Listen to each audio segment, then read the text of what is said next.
back to my playlist, How to Move to US.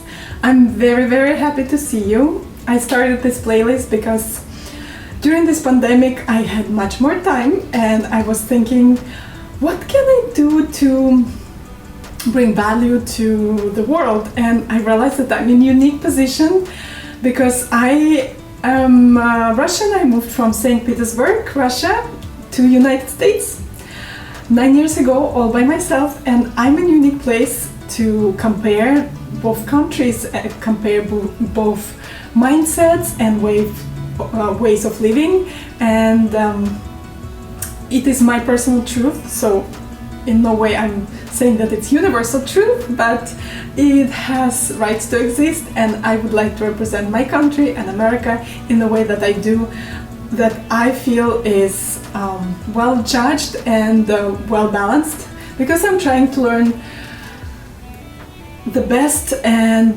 trying to take the best from both worlds, from both countries, that I can call my home in equal measure. So I'm not here to denounce anyone and to talk bad about anyone. I'm just here to analyze and take the best from both worlds, okay? So today I wanted to talk to you about strict Russian school. A myth or a truth or a stereotype about Russia, that we have very strict Russian teachers, those teachers who make you cry when you study, and just in general being very strict. And well, this is pretty much true for me. Pretty much true for me. I had a strict Russian teacher who I'm grateful to this day for making me who I am, for giving me the base that is so important in life, the pillars that I stand on, something I can lean on, something I can always depend on, my skill set, my basically view of life, hugely thanks to her, formalized in the way it is and in a way it does. Of course, my parents also, I would say in that case 100% Russians, because they are critical, they are very critical, you know, you always have to do your best, you always have to bring all excellent grades from school, you always have to strive for perfection. Strive for perfection, this is pretty much the motto, the goal, and the everyday slogan of those good representatives of Russia, those good intelligent people who represent that old world of excellence. So let's see, we're famous for ballet, right? We were famous in the world, that maybe one of the best schools in the world. We were famous for classical music, that the world that I represent. Soviet musicians were considered to be the best in the world. We're famous for chess, right? Chess is a huge deal and a huge culture in Russia, and we had one of the best representatives. Tennis, right? A lot of skating, ice skating, figure skating, right? Some Olympic sports I might not familiar with, but some sports we were very good at. So this is a way of life. If you're really choosing one of these professions, as you can see, they are artistic or intellectual, or a sport, you have to dedicate your entire life to, right?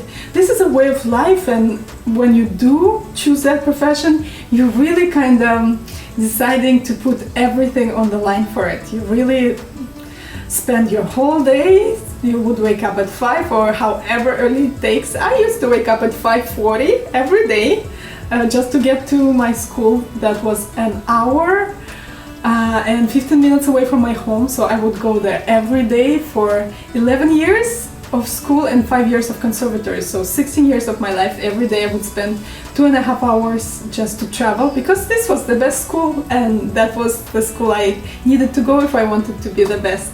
So that's what you do, just to be at 7 a.m. there, to start practicing, just to get in line to get the practice room. We were out of keys. There were more students wanted to practice than there were rooms available. And of course you can't start practicing at home at 6 or 7 because everyone is asleep, right? So you go to school, you go to conservatory, and you hoping and praying on the way to school that you're gonna get your keys and you're gonna have a good room and not gonna end up practicing in the corridor or a restroom, which I'm so used to. Oh my gosh, guys, I practiced in restrooms all over the world and corridors of all the conservatories of the world where I used to perform, because, you know, if you don't get a practice room, you just practice wherever you can get a space, right? And at least a little bit more secluded, like a bathroom. Okay, all set, guys. When you make those videos, big tip for you, put your phone on the airplane mode so that doesn't happen. Anyways, I'm learning. I'm not a tech specialist. I'm a musician, so please forgive me. I hope you're still enjoying those videos. So this is a way of life that we choose, and I think being Russian has something to do with it because of the way we dedicate ourselves. I know that it's pretty similar to Asian countries because they do value artistry, and I know that right now musicians excel in Asian world, and Asians excel in music world, and a lot of Asian families would like their children to play instruments, musical instruments, and make them practice hours and hours on end. Make them practice, that's the word.